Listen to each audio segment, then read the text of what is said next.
stronger than anyone. Ooh, yeah, he's buff. Conan can chop heads off until the break of dawn. It's still there. Conan, he likes his ladies half naked. My precious.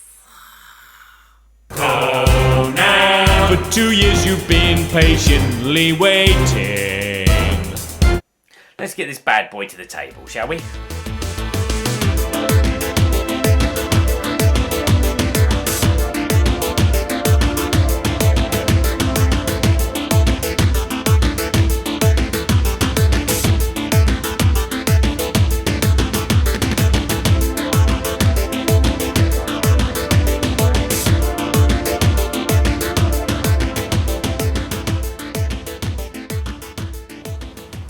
So, what is Conan?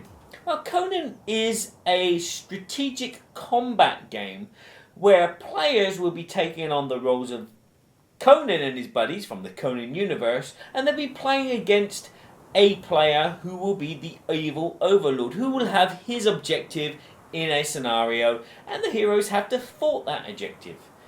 This game contains some Ameritrash mechanics, like dice rolling combat, but mixes it with a Euro-style mechanic of resource management for the actions that the heroes can take. Now, you could say that this game was a kind of Euro-trash game. There are 2 rulebooks in the game. The Heroes rulebook will explain how the table layout should look, and will explain how the characters, the heroes themselves, can activate their actions and how their actions work. The second rulebook does the same for the Overlord player. It will explain how his Book of Skelos works, which is similar to the heroes but slightly different. And then it goes into the scenarios. And what you'll do is you'll pick out one of these scenarios, you'll read out the objectives for the heroes and yourself, and then you'll read out the special rules, maybe revealing some of these special rules to the other players for things that they need to know. Now, this version is the Barbarian version, okay? And so this is what is included in the Barbarian level, okay? This is not the King level. The King level includes more. But what you'll have is you'll have a pile of tiles for the Overlord player to place in his river on the Book of Skelos. You'll have 2 full-size double-sided gaming boards. You'll have 4 heroes. You will have a set of 9 dice, a bucket load of tokens, some energy gems, some coloured bases for your minis so you can distinguish armies. You'll have your time track here. You've got these skill card reference cards that you can use to reference the skills. You have a small deck of magic spells. You have a bigger deck of items. You have the Book of Skelos, which the Overlord player will be using. You also have one big snake. Read into that what you want. And then you have a collection of lovely, well-defined miniatures. Focus, focus. Yes, focus. Once the Overlord has chosen the scenario, you will spend a bit of time setting up the game. You'll have to place the board out, and then you'll have to place all the minis in their respected areas. You'll also have to distinguish certain minis by their different coloured bases. You'll place out any treasure or traps or doors or anything like that with the tokens, and then you will concentrate on your character board. You will take your energy tokens and place them in your active box. And you'll take any special items which this scenario says that you are carrying. This Overlord player will set up their Book of Skelos by sorting through all the tiles and finding the correct enemies to go in. They'll also take their energy, and they'll also prepare a deck of treasure chest cards, because there will be things like that, and life tokens, because some of the characters will have life points. And then you're ready to play. So let me explain how a hero does their actions and how they work. Each player will have a hero card like this. This acts as a kind of remote control for your mini on the board. You'll collect a number of blue gems depending on your character's life points down here in the bottom left hand corner, and you'll place these in your reserve, or there may be some that go into your fatigue box, depending on the scenario. And what's going to be happening during the course of the game, as I said, this is a remote control. You're going to be using your energy from your reserve to do actions, and then at the end of your turn, these energy will go into your fatigue box. And then what will happen is at the beginning of the next round, some of that fatigue will go back into your reserve, and you'll keep cycling through. If at any time you take wounds, you can choose to take gems from anywhere on the actions or the reserve or the fatigue box and place it into the wound box over here. These are life points that you can't get back unless you drink a magic potion or have a magic spell. If at any time during the game all your gems are in the wound box, your character is dead and then removed from the game. You take away the mini, and then any items that you have in your hand, you will place them on the board on the last space that you were in. So how does the hero's turn work? Well, first there's the start phase. Any gems that are used in actions from previously will go into your fatigue box. And then there's the stats phase. You're going to choose whether you're going to be aggressive, marked with the sun, or cautious, marked with the moon. You'll have a red gem and you'll place it either on aggressive or cautious. If you're aggressive, you can do any of these 6 actions on the board, and if you're passive, the only thing that you can do is defend and re-roll. After all the heroes have discussed and chosen what stance they're going to do, you will recuperate the number of gems as indicated by the stance. So for instance, if I was being cautious, I would recuperate 5 gems from my fatigue into my reserve. And if I was aggressive, I would recuperate only 2. This number will change as more heroes die. For each hero who's died, you look at the number of skulls that are marked on the stance phase boxes. Then there's the action phase. If you're aggressive, you can do any of the actions. And you can do actions in any order that you wish, and any player can do an action at any time during the turn.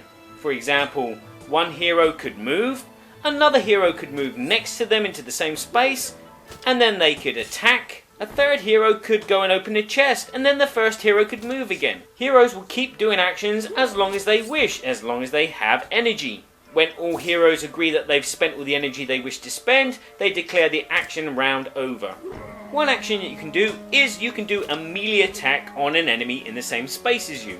To do so, you will need to place a number of gems into the melee attack box. This number is totally up to you. The maximum amount of gems that you can have in that box is indicated with the red number. So for instance, if I use 2 gems on a melee attack, I can take 2 red dice as indicated by the melee attack box. I will also add whatever weapon that I am carrying, and this has a melee attack of a yellow dice. So I'm going to roll 2 red dice and 1 yellow dice. And this yellow dice says that I can re-roll. The number of axes on the dice represents the result of the attack. This is how strong your attack is. If you wish to, you can use another energy to re-roll any of the dice if you wish. If you wish to attack a second time, again you can add more gems, but don't forget that there's a maximum limit of gems that you can put in the attack box. Attacking from a distance works the same way, but your enemy can be in the same space as you, or it can be many spaces away from you, but you need to make sure that you have line of sight. You also need to make sure that the weapon that you have is a weapon that you can use from a distance. Line of sight works from these little white dots in the middle of the spaces. If you can draw a straight line from one to the other without it traversing any of the background art, like walls or posts, then you have line of sight. Again, you will roll a dice for every gem that you place in that action, plus a dice for the weapon that you're using, but be careful, some weapons can be thrown. If you throw an item, regardless if it hits or misses the target, you place that item card in the same space as your target. Movement works the same way, but you're given some free movement. Free movement is the number marked in the black box. This is the number of spaces you're allowed to move without having to pay any energy. But beware, if I was to move one space, do another action, I would lose the rest of my free movement, and any movement that I do afterwards, I would have to pay energy for. For each energy that you use, you can move 1 extra space. Manipulation has 2 different forms. There are simple manipulations and there are complex manipulations. A simple manipulation would be to pick up an object, to give an object or take an object from another player, or catch an object which has been thrown at you. You simply place one of your energy in the box and you have successfully done that manipulation. For a complex manipulation, you will place any number of gems that you wish into the box and roll the dice as indicated. So for example, if I was to open a chest, I need a success of 2. I roll my dice, 1 for every gem that I've placed in the box, and hopefully I am successful. Again, you can use the re-roll for any of these actions. The defense action you will be doing on the Overlord's turn. If the Overlord attacks you and you have to take damage, you can choose whether or not to defend against that. Some items of equipment like scale mail has an automatic defense, so you don't have to use your defense action. You just roll the dice indicated by your armor. But if you have to defend, you place any number of gems into that box, and as you can see there's no red number, so you can place as many as you want. You roll that many dice of that colour. You can also choose to use a weapon to defend and add that dice as well, and that will be the result of your defense. If the attack is greater than your defense, you lose that amount of life gems depending on the difference between the two numbers. Using spells is the same thing. You're going to need to use energy from your reserve and place it on the actual spell that you're casting. So for example, if I was doing this lightning storm, I'd have to take 3 energy and place it on the card. That's the white number at the top there. The red number indicates the maximum gems that I can place on this card. So in this case, I can only cast this lightning spell once. Normally a spell will be aimed at one target, but this little explosion symbol means that you can attack all enemies in the same space. This sets possession. You need 2 energies just to use it. But as you can see, the red number is 4, which means that you can produce this spell 2 times. And then we have this Halo spell here. It has the lightning flash on it, which means that you can do that at any time during the game, even when it's not your turn. It's a reaction spell. And this reaction spell rests until you change from cautious to aggressive. So you'll have to leave the gems on this card until that actually happens, when you change from cautious to aggressive. At the end of your turn, you will normally just remove all the gems from the spells and put it back into your fatigue box. And the last phase of the heroes round, once all the heroes have decided they're not going to take any more actions between themselves, you place all your gems into your fatigue box. A couple of caveats to those rules are, if you've thrown a weapon or you've got no weapons left in your hand, whenever you fight you will take a -2 point penalty. So you may roll 3 attacks on your dice, you're -2, so your attack is only basically 1. Also, there is a rule called hindrance. Hindrance happens when there are enemies in your space, and the only actions this concerns is movement and if you're doing a complex manipulation. If you're trying to move out of a space where there are more enemies than yourself, you will have to pay an extra point of movement for each creature in the space. So example, Conan's here, he has these 2 hyenas. He's going to need to pay 1, 2, plus 1 extra, 3 points of movement to move out of that space. Then again, if he had one of his buddies with him and there was only 1 enemy, his buddy would occupy this monster and he could walk out for just 1 point because they're busy there, they're doing stuff. Also, hindrance will pay the effect if, say, you're doing the complex manipulation, you're trying to open a chest but there's a monster in the same room as you, you will take a penalty again for each monster to make it harder for you to actually open the chest, because you're being tapped on the head at the same time. You know, hey, I'm almost done, stop hitting me. Normal, isn't it? The last thing I'll explain about the hero sheet is what's this across the middle. Now this is all the special powers that the hero can do. These are special actions, and I'm not going to tell you what they are because they're all written on these cards which come in the game, and there's a lot of them there, and they all give the characters a unique special ability. But what I will tell you about is weight. Each character can hold a certain amount of weight. Each object weighs a certain amount, And the more things you are carrying and the heavier the weight is going to restrict on these special abilities that you have. And it may also restrict your free movement. If you're carrying too much, you might lose one of your free movement points or both. Now we get to the Overlord. He will have the Overlord rulebook. In the scenario will have a lovely kind of description of what's happened before. You'll have a layout of the scenario. You'll have the winning conditions and losing conditions for each team. You'll have what heroes are involved, what weapons they have. Then you have your Overlord bit, how many life gems you have and what your reinforcements are and what your river of enemies are. And then you have some special rules here which will tell you if there's any kind of hazards or manipulations or what kind of level the chests are set at. This is the Overlord Book of Skelos. Each scenario will be different. You'll have different creatures set up in this river of time. You will also have a different amount of gems depending on the scenario. There may be some in the fatigue. You'll also maybe have to change this tile here, because this basically tells you how much you get refreshed on your turn. The Overlord's turn is pretty much similar to the heroes. The first thing they do is the recovery phase. The recovery phase is you recover the amount of gems from the fatigue to the reserve, like so. This says 5, I've got 3, so 3 go into the reserve. Also, the round tracker will advance 1 space because some of these missions are against the clock. And then we go to the activation phase. In the activation phase, the Overlord player will choose 2 of his units here and activate them. He will have to pay the cost as marked above. So to activate the Bosnian archers here, I'd have to pay 4 gems into the fatigue to activate that unit. Whereas the captain here, he's a bit cheaper, he costs 1. But guess what? If I do activate these, I put this tile at the end of the river, so next time I want to use it, I'll have to pay 8. But be careful, these Bosnian archers are purple, whereas these 2 captains are the same captain, which means that he has a lot more action points that he can do.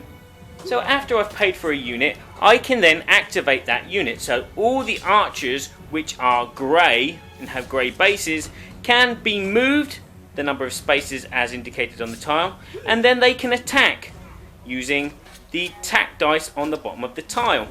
They have an armor class which is a natural defense. Again, if the Overlord was being attacked, he could spend 1 of his fatigue to defend and roll a dice in defense.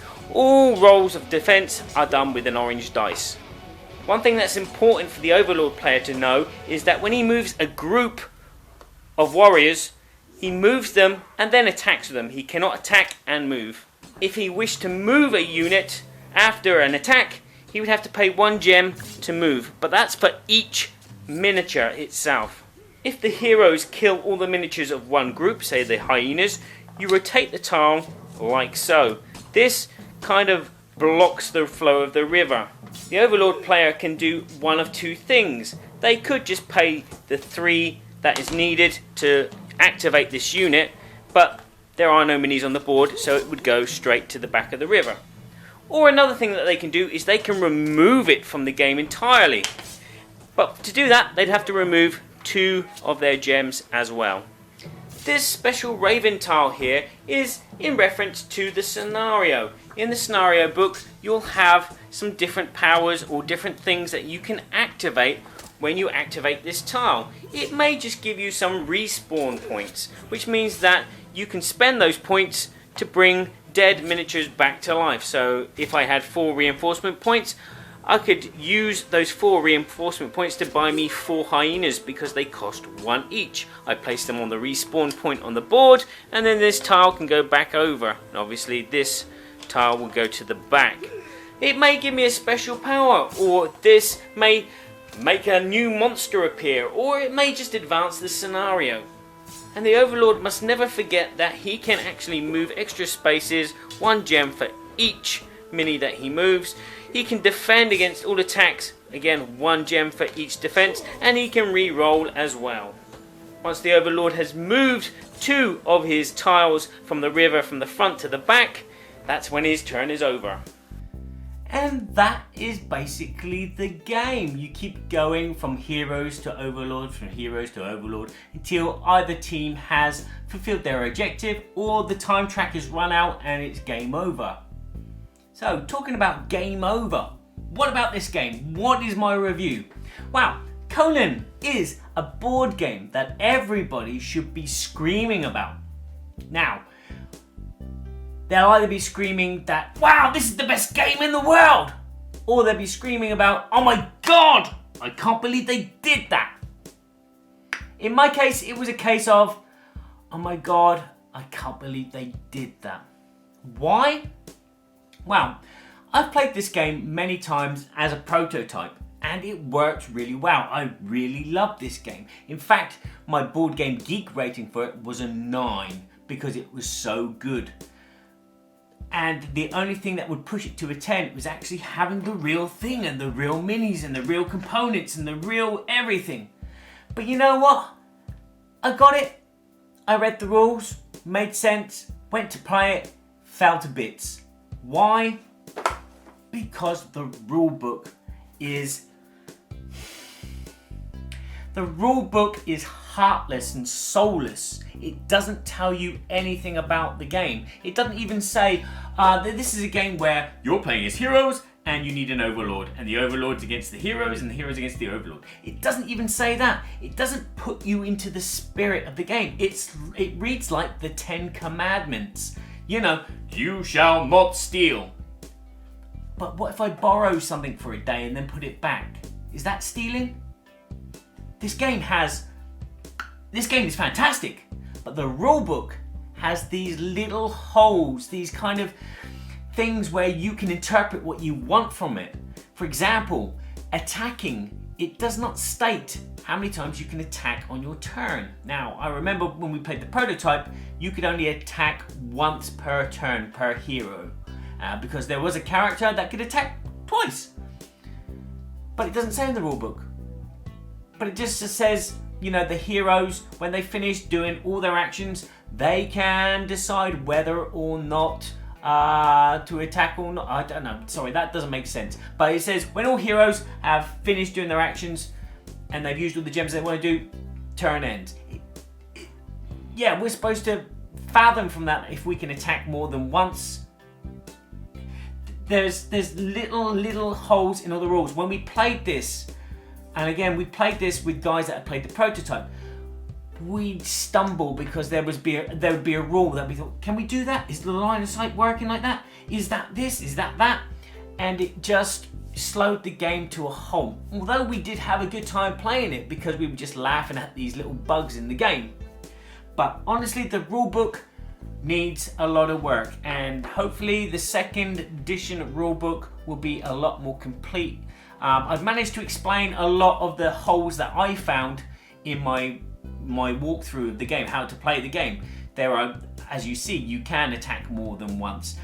There was questions about the spells. What happens to them? You put gems on them, and then do you remove the gems after you've used the spell? Or do you leave the gems on there, especially if they're spells that carry over?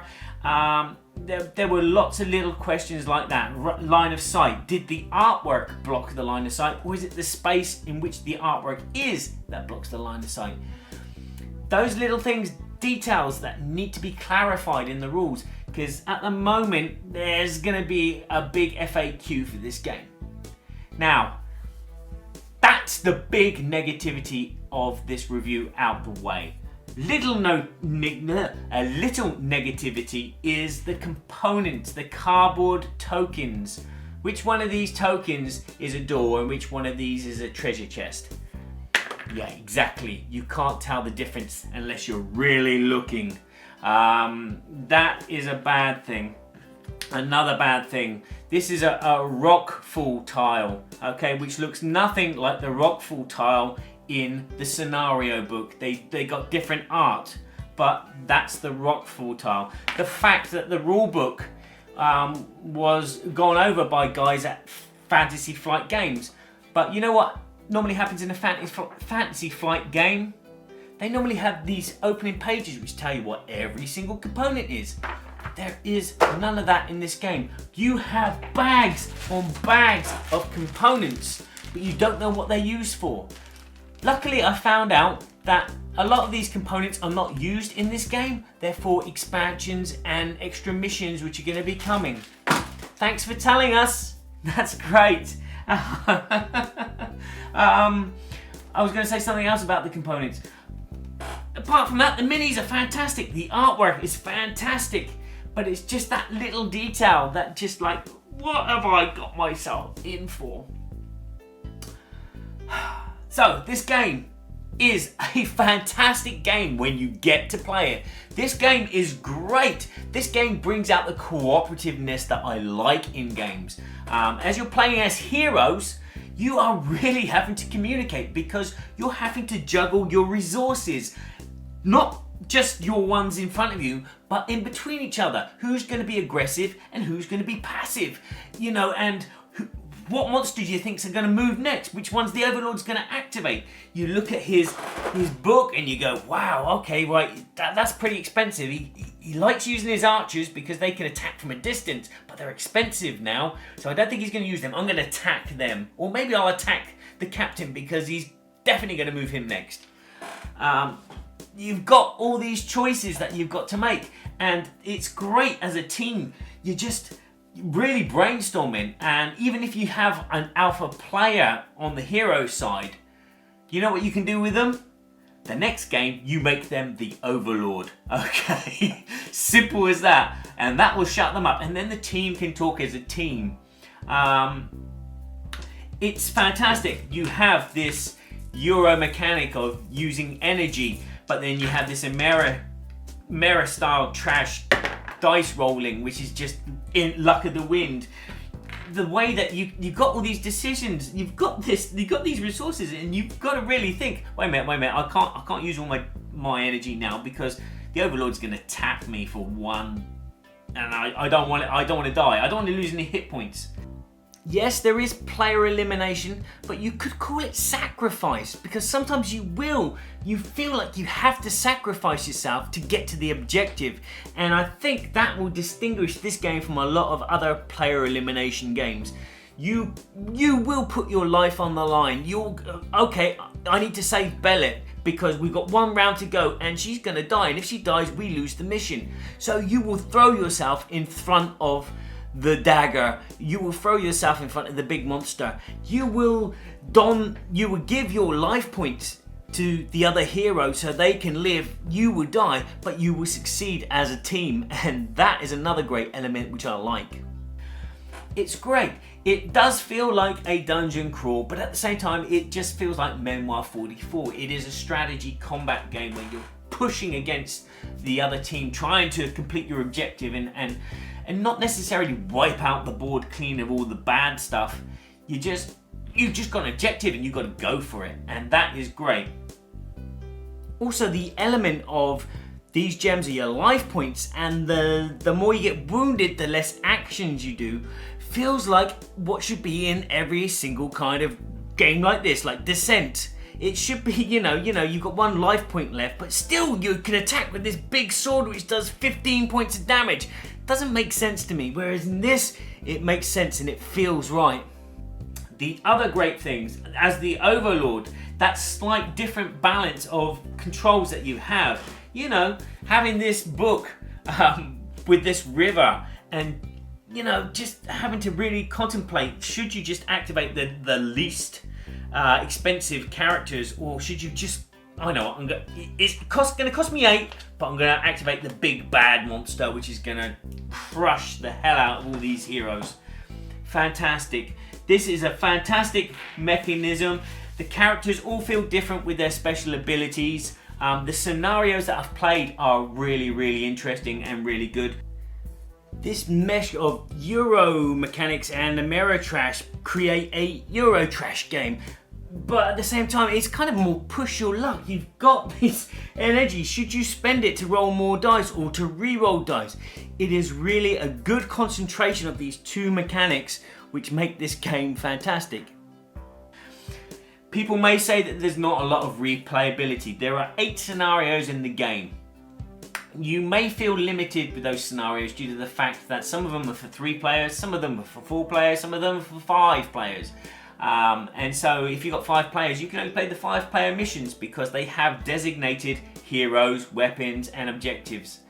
But at the same time, just swapping around.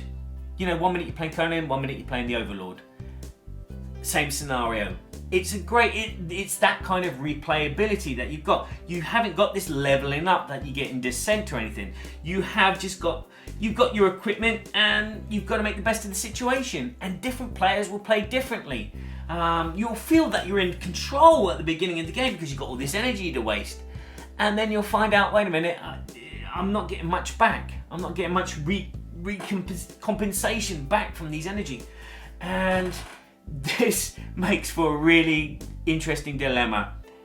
Each time you play the same scenarios, it has different results, and it is really interesting to see what people do. Yes, it is a bit limiting playing the same scenario over and over again, but it feels liberating when you play with a different character. If you play with Shivatis, who's a sneaky guy who can sneak through everything, or if you're playing with Conan, who's just the tank, which is just bashes everything.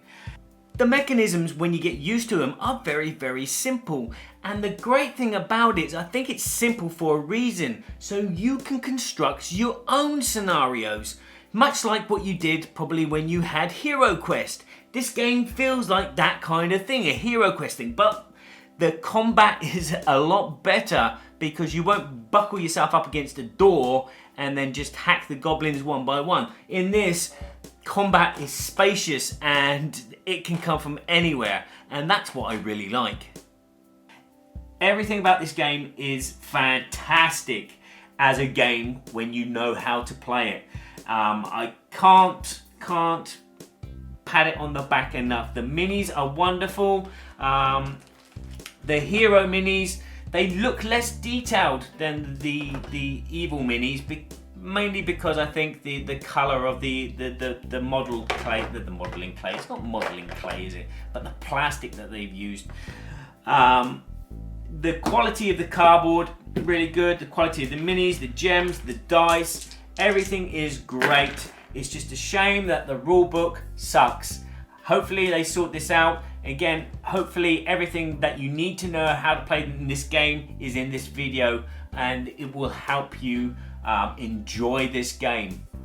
Now, I've babbled a lot about this, so I'm going to finish off by saying thank you for watching. If you enjoyed this video, give it a like. If you like what I do, maybe you want to go and check out my Patreon page and help support what I do, and help me get a better camera so I can zoom in really good on these minis, because as you saw in my video, the zoom's not very good.